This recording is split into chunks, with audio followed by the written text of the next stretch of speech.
खबर के प्रायोजक हैं गोमती ग्रामीण निधि बैंक। 6वीं वर्षगांठ पर आप सभी का हार्दिक अभिनंदन करता है।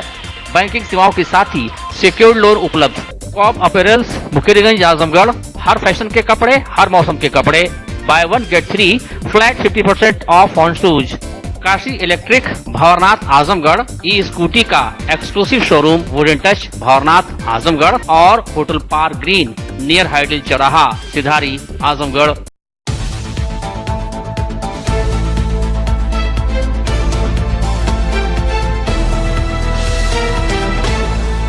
आजमगढ़ जनपद के 3 लोग समेत अलग अलग क्षेत्रों के 6 व्यक्ति इथियोपिया के दुक्कम शहर में एक स्टील कंपनी में पिछले 5 माह से बंधक बना लिए गए। पीड़ितों ने वहीं किसी प्रकार से अपना वीडियो बनाकर जल्द निकलवाने की गुहार लगाते हुए घर भेजा। इस पर आजमगढ़ में पीड़ित परिवार जहां एक एक पल बेचैनी से काट रहा है और प्रशासनिक मशीनरी के भरोसे बंधक बने लोगों को जल्द सकुशल लौटने की उम्मीद कर रहा है। इसी क्रम में पीड़ित परिवार ने सोमवार को आजमगढ़ कलेक्ट्रेट पहुंचकर डीएम से गुहार लगाई। मैं संजय कुमार मिश्रा इथियोपिया थारास कंपनी के बीजे पे यहाँ रोलिंग मिल की कमीशनिंग करने के लिए आया। मैं रोलिंग मिल का फोरमैन हूँ। यहाँ आने के बाद मैंने मिल का काम करके और मिल को चालू किया। मिल चालू करने के बाद हमने अपना पेमेंट मांगना चालू किया। कुछ साइजें कमीशनिंग के लिए रह गई। पेमेंट मांगने के बाद हमें यहाँ एक कमरे में बंद कर दिया गया और 2.5 महीने से हम लोग तमाम तरह के कष्टों का सामना कर रहे हैं। न हम लोगों को ढंग से भोजन मिल रहा है, न कुछ मिल रहा है। भारत अपने घर और अपने देशवासियों को बताने में हम लोगों को मतलब इतना यहाँ कष्ट दिया जा रहा है और इतना झलवाया जा रहा है कि हम लोग परेशान हैं। एक कमरे में बंद हैं और हम लोगों के ऊपर सिक्योरिटी लग गई है और हम लोगों का मोबाइल छीनने की भी धमकी मिल रही है कि आप लोगों की मोबाइल छीन ली जाएगी और जब चारों तरफ से सिक्योरिटी लग गई है। हम लोग बड़े मुश्किल से एक कमरे में बंद होके आपकी वीडियो अपने कमरे से बना रहे हैं। अतः श्रीमान जी, आप लोगों से निवेदन है कि हम लोगों को यथाशीघ्र यहाँ से बुलवाया जाए। मैं ग्राम बेलकुंडा, पोस्ट बैजाबारी, जिला आजमगढ़, उत्तर प्रदेश का रहने वाला हूँ। मैं आजमगढ़ का रहने वाला मूल निवासी हूँ। मेरा नाम संदीप सिंह है। मुझे भी यहाँ पे पासपोर्ट भी छीन लिया गया है और मुझे भी प्रताड़ित किया जा रहा है। एक रूम में बंद कर दिया गया है और मैं यहाँ का इंचार्ज हूँ मिल का। और मुझे भी वही जो फोरमैन को हो रहा है वही मेरे ऊपर भी हो रहा है। दोनों के ऊपर सेम है, कोई उसमें वो बात नहीं है कि अलग अलग है। हम दोनों के ऊपर बहुत ही प्रताड़ित किया जा रहा है। सिक्योरिटी लगा दिया गया है। हम लोग बहुत परेशान हैं। और यथासत्य पीएमओ ऑफिस और एम्बेसी में दबाव दिया जाए कि हम लोगों को यहाँ से प्रधानमंत्री से शीघ्र निवेदन है कि हम लोगों को निकाला जाए यहाँ से। और मैं शुगर और थायराइड का मरीज हूँ। कोई मेडिकल सुविधा भी नहीं उपलब्ध है और मैं शारीरिक रूप से भी एकदम कमजोर हो चुका हूँ और मेरी तबीयत ठीक नहीं रह रही है। श्रीमान, मैं राज बहादुर चौबे, ग्राम चंदाभारी, पोस्ट चंदाभारी, जिला आजमगढ़। श्रीमान महोदय, आपसे निवेदन है कि हमें जल्द से जल्द यहाँ से निकाला जाए। हमारे साथ इतनी गलत तरह से ये लोग हम लोग को प्रेरणा दे रहे हैं। और दूसरी बात कि एम्बेसी भी हम लोगों की बात को गौर नहीं कर रही है, अनदेखा कर दे रही है। श्रीमान महोदय जी, आपसे हाथ जोड़ के विनती है कि हमें जल्द से जल्द निकाल दें। हमारे पासपोर्ट भी ये लोग छीन लिए हैं। हमारे साथ बहुत गलत किस्म के व्यवहार कर रहे हैं और सिक्योरिटी हम लोगों को एक कमरा में बंद करके सिक्योरिटी लगा दी है। अब हम निजामाबाद क्षेत्र के चंदाभारी गांव के राज बहादुर चौबे, रौनापार थाने के बेलकुंडा बैजाबारी गांव के संजय मिश्रा, जहानगर थाना के जोड़ारामपुर के संदीप सिंह अपने अन्य 3 साथियों के साथ इथियोपिया में फंस गए। जिस कंपनी में मशीनरी की फिटिंग करने गए थे उसी के मालिक ने उनके सभी साथियों के साथ बंधक बना लिया। राज बहादुर चौबे, संजय मिश्रा, संदीप के अलावा झारखंड, हरियाणा व बलिया के एक मैकेनिक हैं। इन सभी ने एक कमरे में बंधक बनाए जाने के दौरान किसी प्रकार से मोबाइल से अपना वीडियो बनाकर अपने कष्ट को बयां करते हुए भेजा है। संजय मिश्रा की पत्नी रीना मिश्रा ने बताया कि प्रीति मशीनरी गाजियाबाद ने 3 माह के लिए कॉन्ट्रैक्ट पर इथियोपिया के दुक्कम शहर में टेडास स्टील कंपनी में मशीनरी की फिटिंग के लिए 5 माह पहले भेजा था। 3 माह के एग्रीमेंट के अनुसार काम पूरा कराने के बाद जब भारत आना चाहा तो स्टील कंपनी के मालिक ने पासपोर्ट जब्त करते हुए सभी को बंधक बना लिया। उसने कहा कि तुम लोग चले जाओगे तो हमारे प्लांट को कौन चलाएगा। इधर तय समय पर भारत न आने पर गाजियाबाद की कंपनी के मालिक ने संपर्क किया और निर्धारित तिथि पर न आने का कारण पूछा तो कामगारों ने बंधक बनाने की जानकारी दी। गाजियाबाद की कंपनी ने मदद के लिए विदेश मंत्रालय से संपर्क किया तो इथोपिया स्थित भारतीय दूतावास के लोग जाकर बंधक बनाए गए लोगों से मिलकर समस्या के निदान के लिए आश्वस्त किए, लेकिन अभी तक राहत नहीं मिल सकी है। परिजनों के अनुसार अभी तक कोई ठोस कार्रवाई नहीं की गई। हालांकि एसडीएम एक दिन पहले घर गए थे, लेकिन जब तक बंधक बने लोग वापस नहीं आते तब तक पीड़ित परिवारों में बेचैनी है। घर पे गए थे डीएम जो है हुआ क्या है, पूरी बात बताइए। हाँ, तो विदेश में मतलब विदेश गए थे 3 महीना के लिए हमारे पति गए थे। 3 महीना के लिए हमारे पति गए थे। फिर क्या हुआ, क्या समस्या है आज आप यहाँ आई? समस्या ये सब बंद कर दिए हैं, जो पासपोर्ट और सब ले लिए हैं तो आने नहीं दे रहे हैं, पैसा सब कुछ भी नहीं दे रहे हैं, कमरा बंद कर दिए हैं। अब क्या चाहते हैं? तो जल्द से जल्द इंडिया आ जाए। इसके लिए क्या क्या किया आपने? अभी एक कागज पर सब कर लें, मतलब यहाँ ये डीएम साहब से मिली? हाँ, डीएम साहब से मिले गए हैं। क्या करें? तो बोले कि हम तो जो रिपोर्ट सब आ गई है, लगा दी। हाँ सब वो मतलब तो यही सब बोले हैं। तो हम जो सोचते हैं जल्द से जल्द घर आए जाए। हमारे पति गाजियाबाद से प्रीति स्टील प्लांट से बाहर गए थे और वहाँ जाके उन्होंने 3 महीने के लिए उनका एग्रीमेंट हुआ था कि मैंने 3 महीना के बाद वो अपनी इंडिया आ जाएंगे। उसके बाद वहाँ गए तो लोग पेमेंट भी नहीं दी, उनसे सारा काम करवा ले। जब पेमेंट मांगे तो वो लोग पेमेंट भी नहीं दिए, उसका पासपोर्ट भी रख लिए और वो में बंद कर दिया, आने भी नहीं दे रहे हैं। इसी सरकार से आप इसके संबंध में कहाँ गई हैं? किसको सूचना दी आपकी आपके पति को बंधक बना लिया गया? विधायक एसडीएम डीएम। आज आप डीएम साहब के आएंगे, क्या कहे हैं ये? तो मैं रिपोर्ट उनको दी। कल एसडीएम मेरे घर गए थे, बात तो वही हुई और उस रिपोर्ट यहाँ के निकलवा ली, वही उन्होंने दे दी। बात कुछ पूछे तो नहीं। क्या चाहती है आप लोग? बस मैं यही चाहती हूँ हमारे पति जल्द से जल्द इंडिया आ जाए। पुलिस अधीक्षक अनुराग आर्य द्वारा सोमवार को सक्रिय गैंग लीडर आरोपी रंगेश यादव पुत्र बजरंगी यादव निवासी परदैया थाना खुटन जनपद जौनपुर, जो वर्तमान समय में जनपद आजमगढ़ में एक संगठित गैंग बनाकर वह स्वयं गैंग का लीडर बनकर आर्थिक, भौतिक व दुनियावी लाभ के लिए सरकारी देशी ठेके की आड़ में मिलावटी व अपमिश्रित शराब बनाने एवं तस्करी जैसे जघन्य अपराध कारित कर रहा है, जिससे जनमानस में सांप्रदायिक तनाव व्याप्त है। इस गैंग के क्रियाकलापों पर प्रभावी अंकुश लगाए जाने हेतु गैंग को जनपद स्तर पर सूचीबद्ध आपराधिक गैंग किया गया। ये गैंग रंगेश गैंग के नाम से जाना जाएगा। इसका कोड नंबर D99 होगा। इस गैंग के सदस्यों में पुनीत कुमार यादव पुत्र दयाराम निवासी चक गंजली थाना दीदारगंज जनपद आजमगढ़, रामभोग पुत्र सुग्रीव निवासी समसलीपुर थाना अहरौला जनपद आजमगढ़, अशोक यादव पुत्र बाबूराम निवासी उत्तपुर थाना फूलपुर जनपद आजमगढ़, मोहम्मद फहीम पुत्र मोहम्मद सईद निवासी रुपाईपुर थाना अहरौला जनपद आजमगढ़, मोहम्मद नदीम पुत्र मोहम्मद सईद निवासी रुपाईपुर थाना अहरौला जनपद आजमगढ़, मोहम्मद कलीम पुत्र मोहम्मद सईद निवासी रुपाईपुर थाना अहरौला जनपद आजमगढ़, मोहम्मद नईम पुत्र मोहम्मद सईद निवासी रुपाईपुर थाना अहरौला जनपद आजमगढ़, मोहम्मद सलीम पुत्र मोहम्मद सईद निवासी रुपाईपुर थाना अहरौला जनपद आजमगढ़, पंकज यादव पुत्र दयाराम निवासी चक गंजली शाह थाना दीदारगंज जनपद आजमगढ़, शहबाज पुत्र मोहम्मद रियाज निवासी माहुल थाना अहरौला जनपद आजमगढ़, सूर्यभान पुत्र रामफे निवासी गुवाई थाना दीदारगंज जनपद आजमगढ़ शामिल है। नगर पालिका परिषद आजमगढ़ में ट्यूबवेल ऑपरेटर के पद पर कार्यरत 25 आउटसोर्सिंग कर्मचारियों ने आज बीजेपी आजमगढ़ के जिला उपाध्यक्ष अजय सिंह के नेतृत्व में जिलाधिकारी और यूं नगर पालिका को प्रार्थना पत्र देकर 14 माह का बकाया मानदेय देने की मांग की। इस दौरान बीजेपी जिला उपाध्यक्ष अजय सिंह ने यूं नगर पालिका पर कर्मचारियों और स्वयं के साथ दुर्व्यवहार का आरोप लगाया। उनका आरोप था कि यूं नगर पालिका कर्मचारियों का बकाया न देकर सरकार को बदनाम कर रही है, जबकि बोर्ड फंड में प्रतिमाह 20 से 25 लाख रुपए आ रहा है, जो सिर्फ डीजल और चूना में फर्जी ढंग से खर्च कर घपलेबाजी की जा रही है। ये जांच का विषय है। उन्होंने कहा कि 14 माह से कर्मचारी मानदेय न मिलने के कारण भुखमरी की कगार पर हैं और बार बार गुहार लगाने के बाद भी न तो नगर पालिका अध्यक्ष और न ही जो नगर पालिका ईओ कर्मचारियों की मांगे पूरी कर पा रहे हैं। बजट न होने का बहाना बनाया जा रहा है। वहीं इस मामले में यूं नगर पालिका मनोज सिंह का कहना है कि कोरोना काल में बजट का अभाव है, इस कारण से रेगुलर कर्मचारी का वेतन भी बकाया है। बजट आते ही आउटसोर्सिंग कर्मचारियों का भुगतान कर दिया जाएगा। उन्होंने आरोप लगाया कि भाजपा जिला उपाध्यक्ष अजय सिंह ने उनके साथ अपशब्दों का प्रयोग किया, जिसकी शिकायत उच्च अधिकारियों से करके कार्रवाई की मांग की जाएगी। कहा कि नगर निकाय चुनाव को देखते हुए बीजेपी नेता चुनावी स्टंट कर सरकार को बदनाम कर रहे हैं। के ट्यूबवेल के ऑपरेटर हैं, लगभग 25 ट्यूबवेल का संचालन करते हैं। इन्हें 14 महीने से तनख्वाह नहीं मिल रही है। इस बीच में कई बार अध्यक्ष को, कई बार शासी अधिकारी को कहा गया। इन्होंने कई बार प्रत्यावेदन दिया, निवेदन किया कि हमारी तनख्वाह दे दीजिए, हम भुखमरी के कगार पर हैं, लेकिन इनके कानों पर जू नहीं रेंग रही है।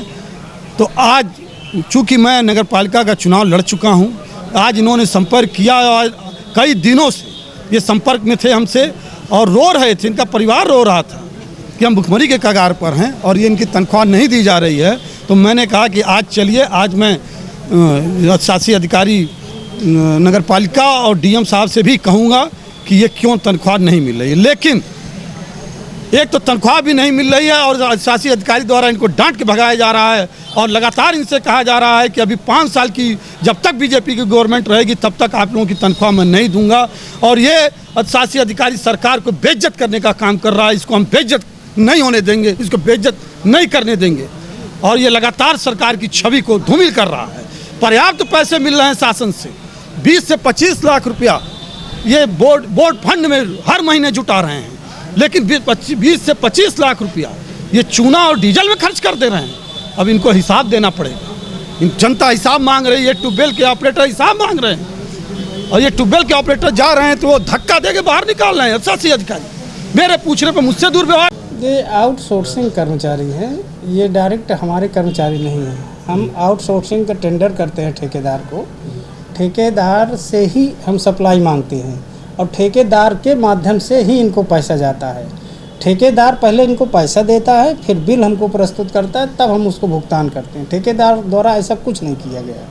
अगर इनको 8 महीने 9 महीने से वेतन नहीं मिला है, पहले ठेकेदार इनको वेतन देता है, वो हमारे समक्ष प्रस्तुत करता है, फिर हम उसका भुगतान करते हैं।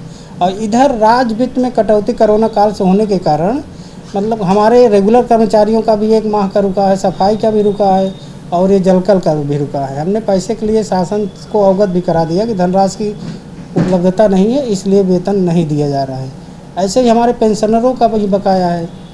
तो धनराशि जब है ही नहीं तो उसमें हम अपने स्तर से कोई कार्रवाई नहीं कर सकते। जो हमारी वसूली आ रही है, वसूली 100% आ रही है, उसमें हमारे गाड़ियों का मेंटेनेंस हो रहा है और डीजल का खर्च चल रहा है, मिसलेनियस चल रहा है। इसी को लेकर ये लोग इकट्ठा हुए हैं। हमारे पास धनराशि है नहीं, इसलिए हम नहीं दे पा रहे। धनराशि जैसे उपलब्ध होगी हम इनको दे देंगे वेतन। बाहर से जो है आपकी प्रशासन की छवि खराब करने का आरोप लगाया जा रहा है, प्रशासन की छवि नहीं खराब हो रही है। प्रशासन को पता है कि धनराशि नहीं है, कोई भी विभाग बिना धनराशि के वेतन नहीं दे सकते। ये राजनीतिक टूल है, राजनीतिक टूल दिया जा रहा है। नगर पालिका के जो है चुनाव आ रहे हैं, इसको मुद्दा बनाया जा रहा है और इसमें उपाध्यक्ष शामिल हैं। हम इनके खिलाफ जो है ऊपर भी कार्रवाई के लिए लिख रहे हैं। ये तीसरी बार यहाँ के हमारे साथ बेइज्जती की है ऑफिस में। हमने उच्च अधिकारियों को अवगत करा दिया है, इससे हमारे सारे स्टाफ आक्रोशित है। इनके ऊपर अगर कार्रवाई नहीं की गई तो हम लोग जो है आगे बात करेंगे। उनके द्वारा कहा जा रहा है कि आपके द्वारा धक्का दिया गया, ये किस तरह का मामला? प्रूफ आपके पास प्रूफ हो तो प्रस्तुत करिए, हमारे ऊपर कार्रवाई करवाइए जांच बैठा कर। आपको कहना है कि उन्होंने आपके साथ गलत किया, हमारे साथ दुर्व्यवहार किया, आप शब्दों का प्रयोग किया। धक्का मुक्की जैसी कोई बात नहीं है, आप शब्दों का प्रयोग किया, ठीक है, अन्यथा उनको दंडित किया जाए। वो सरकार की छवि खराब कर रहे हैं। कभी भी आते हैं तो भाजपा का एक साथ मतलब 15-20 लोगों का झुंड लेके आते हैं, तो ये दबाव बनाते हैं गलत काम करने का। खाली देश में काम करने गए व्यक्ति की कंपनी में संदिग्ध परिस्थितियों में मौत हो गई। परिजनों को सूचना मिली तो परिवार में कोहराम मच गया, लेकिन अब कंपनी शव देने के लिए 4 लाख रुपए की मांग कर रही है, जिससे परेशान परिजनों ने विदेशी मंत्री को पत्र लिखकर शव को देश में लाने की मांग की है। जिलाधिकारी कार्यालय पर पहुंचे कंदरापुर थाना क्षेत्र के पहाड़पुर गाँव के रहने वाले अविनाश अपने साथ ग्रामीणों को लेकर पहुंचे। उनका कहना है कि उनके पिता चंद्रजीत यादव करीब 3 वर्ष पहले सऊदी अरब के हफर अल बातीन में अब्दुल्ला नामक कंपनी में काम करने के लिए गए थे। 7 अगस्त को उनकी कंपनी में संदिग्ध परिस्थितियों में मौत हो गई। इसकी जानकारी उनके साथ काम कर रहे अन्य लोगों ने फोन पर दी। जब परिजनों ने कंपनी में संपर्क किया और शव को सौंपने की मांग की तो कंपनी 4 लाख रुपए की मांग कर रही है। पीड़ित परिजनों ने बताया कि वो 4 भाई बहन है और उनकी माली हालत इतनी अच्छी नहीं है कि वो 4 लाख रुपए दे सकें। पीड़ित ने जिला प्रशासन के माध्यम से विदेश मंत्री को पत्र सौंपकर पिता के शव को वापस लाने और संदिग्ध परिस्थितियों में हुई मौत की जांच की मांग की है। मेरे पिता स्वर्गीय चंद्रजीत यादव जी सऊदी अरब में सऊदी अरब के हफर अल-बतीन में काम करते थे, अब्दुल्ला नामक कंपनी में। वहाँ उनकी कल संदिग्ध अवस्था में शव प्राप्त हुई। वो कारण पता नहीं है तो क्या हुआ था, और कंपनी का मालिक हमें शव वापस करने के लिए 4 लाख रुपए की मांग कर रहा है, और हमारे घर की माली स्थिति ऐसी अच्छी नहीं है कि हम लोग 4 लाख रुपए दे पाएँ। कब गए थे विदेश? विदेश गए उनको 3 साल हो गया था। कैसे पता चला कि उनके जो वहाँ साथी दोस्त कुछ लोग हैं वही हमको कॉल करके बात बताए थे। क्या उम्र है? उम्र उनकी 45 साल। कितने बच्चे हैं? हम लोग 4 भाई बहन हैं, 2 भाई 2 बहन। डीएम साहब क्या है क्या? हम डीएम साहब के यहाँ वही विदेश मंत्रालय में भेजने के लिए गए थे। क्या चाहते हैं आप? हम यही चाहते हैं कि इस मामले की जाँच हो और जितना हो सके, क्योंकि पैसे हम लोग इतने दे नहीं सकते। 4 लाख रुपए की मांग कर रहे हैं, तो सब वापस जाना चाहते हैं वहाँ से। गैर इरादतन हत्या के मुकदमे में सुनवाई पूरी करने के बाद अदालत ने एक आरोपी को 7 वर्ष की सश्रम कारावास तथा 15,000 रुपए जुर्माने की सजा सुनाई। ये फैसला अपर सत्र न्यायाधीश fast track court number 2 Saurabh Saxena की अदालत ने सोमवार को सुनाया। अभियोजन कहानी के अनुसार इस मुकदमे में वादी राधेश्याम पुत्र रामकरण निवासी पश्चिम पट्टी गौरी कापुरा ने थाना एरोला में रिपोर्ट दर्ज कराया। राधेश्याम के पिता रामकरण 28 दिसंबर 2003 के दिन में 10 बजे अपनी पत्नी लक्की के साथ खेत पर जा रहे थे, तभी आरोपी भगेलू पुत्र जैतू यादव तथा उनके 2 नाबालिग पुत्रों से रामकरण की पत्नी लक्की से भूत प्रेत की बात को लेकर झगड़ा हो गया। भगेलू तथा उनके पुत्रों ने आरोप लगाया कि लक्की और उनके पति रामकरण जादू टोना करते हैं। इसमें कहासुनी में भगेलू तथा उनके 2 नाबालिग पुत्रों ने रामकरण को बुरी तरह से मारा पीटा। घायल रामकरण का 5 जनवरी 2004 को अस्पताल में मृत्यु हो गई। पुलिस ने जांच पूरी करने के बाद तीनों आरोपियों के विरुद्ध चार्जशीट न्यायालय में प्रेषित की। भगेलू के दोनों लड़कों को नाबालिग होने के कारण उनकी पत्रावली अलग कर दी गई। अभियोजन पक्ष की तरफ से सहायक शासकीय अधिवक्ता रामनाथ प्रजापति ने वादी Radheshyam, Lucky Devi, Ram Bahadur Yadav, doctor GC Maurya, pharmacist Rajendra Prasad तथा उप निरीक्षक बगेदू राम को बतौर गवाह न्यायालय में परिचित कराया। दोनों पक्षों के दलीलों को सुनने के बाद अदालत ने आरोपी भगेलू को 7 वर्ष के सश्रम कारावास तथा 15,000 रुपए जुर्माने की सजा सुनाई। सावन महीने के आखिरी सोमवार को शिवालयों में पूजन अर्चन के लिए सुबह से ही श्रद्धालुओं की भीड़ उमड़ी रही। शिवालयों में बोल बम व हर हर महादेव के उद्घोष से शिवालय और क्षेत्र गुंजायमान हो गया। भवनाथ मंदिर में भोर से श्रद्धालु पहुंचना शुरू हो गए थे। श्रद्धालुओं ने बाबा भोलेनाथ का बेल पत्ती, धतूरा, माला, फूल, दूध, दही आदि चढ़ाकर श्रद्धा पूर्वक पूजा अर्चन किया। भोले बाबा के प्रति गजब का उत्साह व विश्वास दिखा। भक्तों ने पूजा अर्चना कर बाबा के दरबार में मत्था टेका और देश प्रदेश के साथ ही अपने परिवार की सुख समृद्धि की कामना की। वहीं सुरक्षा की दृष्टि से मंदिर के आसपास भारी संख्या में पुलिस फोर्स तैनात रही। पुलिस प्रशासन ने महिलाओं और पुरुषों को अलग अलग लाइन में लगवाकर भोलेनाथ का दर्शन कराया। इस अवसर पर गायक कलाकार राजेश रंजन शाह, आलम सावरिया और उनकी टीम ने भगवान भोलेनाथ के दरबार में भक्ति गीतों के माध्यम से शिव की महिमा का बखान किया। सावन के अंतिम सोमवार पर शिव भक्तों के लिए भंडारे का भी आयोजन किया गया था। इसमें हजारों की संख्या में लोगों ने प्रसाद ग्रहण किया। व्यवस्था है और प्रशासन का भी पूरा सहयोग है। भीड़ तो बहुत ज़्यादा है, फिर भी प्रशासन लगा हुआ है और सब दर्शन आज सब अच्छी तरह से हो रहा है। महिलाएं अलग लाइन में दर्शन कर रहे हैं, पुरुष अलग कर रहे हैं दर्शन, और इसलिए आराम से दर्शन हो रहा है सबका। भीड़ तो बहुत ज़्यादा है। कितनी संख्या भीड़ आती है? अरे सर 50,000 की भीड़ होगी सामने। क्या मान्यता है मंदिर के बारे में बता? मान्यता यह है भैया, जो भी भगवान के दरबार में आता है, जो भी उनकी मांग होती है, मन्नत होती है, वो हर हाल में पूरी होती है भगवान की कृपा से। इसलिए लोगों का आना जाना और विश्वास बहुत प्रभु के ऊपर ज़्यादा है, और जो भी आते हैं, जो भी भगवान से सच्चे दिल से मांगते हैं, वो पूरा होता है। कितने वर्ष पुरानी मंदिर है? अरे लगभग 100 वर्ष पुराना है। हम लोगों को होश से पहले का मंदिर है। आजमगढ़ की रानी की सराय थाना क्षेत्र के सराय हाजी गांव निवासिनी सुनीता देवी पत्नी हरीशचंद्र सोमवार के दिन पुलिस अधीक्षक को प्रार्थना पत्र देकर घर में हुई भीषण चोरी के संबंध में कार्रवाई किए जाने की मांग की। सुनीता देवी का कहना है कि 3 अगस्त को अपने मायके गई हुई थी, घर पर कोई नहीं था। जब 4 अगस्त के दिन मायके से घर आई तो सामने का ताला तो बंद था, लेकिन चोरों ने पीछे से कूदकर उस कमरे का ताला तोड़ लिया, जिसमें उनके बेटे और बेटी की शादी के लिए 8 लाख रुपए नगद और 7 लाख का आभूषण रखा हुआ था, जिसकी सूचना तत्काल 112 नंबर पर दी गई। थाने पर भी दरखास्त दी गई, लेकिन कोई कार्रवाई अभी तक नहीं हुई। उनका थाना अध्यक्ष ने डांट कर भगा दिया।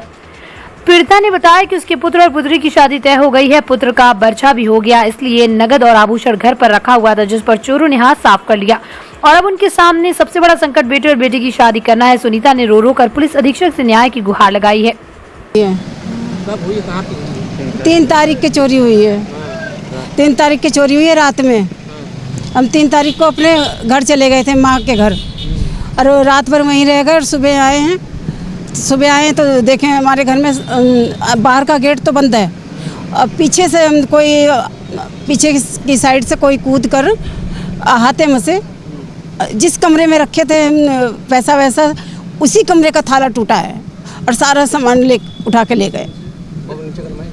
कितना पैसा था? 8 लाख नगद था। घर में कौन कौन रहते हैं? घर में कौन कौन लोग रहते हैं? मैं, मेरे पति और मेरा बेटा।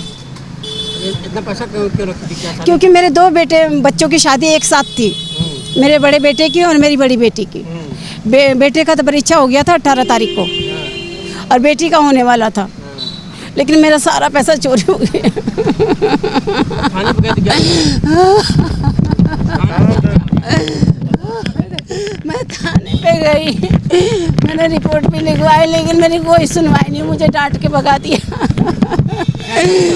मैं चाहती हूँ कि मेरे को न्याय मिले, मेरे को न्याय। मेरे बच्चों की शादी कैसे होगी? मेरे पूरे जीवन की कमाई चली गई। नहीं, मुझे पता नहीं मुझे किसने चुराया मेरा पैसा। उन्होंने कहा होगी कार्रवाई। जनता के विश्वास और भरोसे के साथ सफलता के 6 वर्ष पूरा होने पर गोमती ग्रामीण निधि बैंक 6वीं वर्षगांठ पर आप सभी का हार्दिक अभिनंदन करता है। आपकी सेवा में सदैव तत्पर आपका अपना गोमती ग्रामीण निधि बैंक। बैंकिंग सेवाओं के साथ अब आपकी सेवा में सिक्योर्ड लोन भी उपलब्ध है। होटल पार्क ग्रीन हाइडल चौराहा सिधारी आजमगढ़, स्वच्छ और आरामदायक AC and non AC rooms, 24 hour room service, north Indian, south Indian, Chinese, Italian, veg and non veg लजीज और जायकेदार व्यंजन उचित रेट पर उपलब्ध। शादी, विवाह, engagement, marriage anniversary, birthday party के लिए लार्ज बैंक्वेट हॉल, मीटिंग और सेमिनार के लिए कॉन्फ्रेंस हॉल, आपकी खुशियों में लगाए 4 चांद। होटल पार्क ग्रीन हाइडल चौराहा Sidhari Azamgarh. International brand Cobb apparels, हर फैशन के कपड़े, हर मौसम के कपड़े, formal shirt, casual shirt, pant, denim, jeans, T shirt, suit, blazer, belt, undergarments and shoes. धमाका offer, buy 1 get 3, 50% discount on single garments. Shoes पर फ्लैट 70% ऑफ। जल्दी करें, ऑफर सीमित समय के लिए। शादी विवाह की करनी हो तैयारी या त्योहारों पर करनी हो खरीदारी तो पहुंचिए कॉब, निकट आनंद अस्पताल, मुकेरीगंज, आजमगढ़। काशी गोमती ग्रामीण निधि लिमिटेड की नई सौगात, Kashi electric, Shri Gandhi Gurukul inter college Bhawarnath के सामने इलेक्ट्रिक स्कूटी का भव्य शोरूम। पेट्रोल का खर्चा जाइए भूल, तय करिए कम बजट में पोल्यूशन फ्री लंबा सफर। देश में इलेक्ट्रिक स्कूटी की सबसे अनुभवी कंपनी हरियाणा की विनिंग फ्यूल्स मोबिलिटी की स्कूटी में मिलेगा आपको लो speed, high speed scooty, super comfort, sustainable seat के साथ अच्छी लाइटिंग फीचर्स। सुनहरा अवसर, खरीदें ये स्कूटी और पाएं निश्चित उपहार। ई स्कूटी की अपार सफलता के बाद जल्द आ रहा है electric bike. Wooden touch Bhawarnath Azamgarh, a complete hardware store. हमारे यहाँ branded plywood, flush door, designer door, PVC door, 4 mica, fancy hardware, kitchen की चिमनी एवं मॉड्यूलर किचन की एक्सक्लूसिव रेंज उपलब्ध। अपने आशियाने में लगाइए 4 चांद, पहुंचिए वुडन टच भवरनाथ आजमगढ़।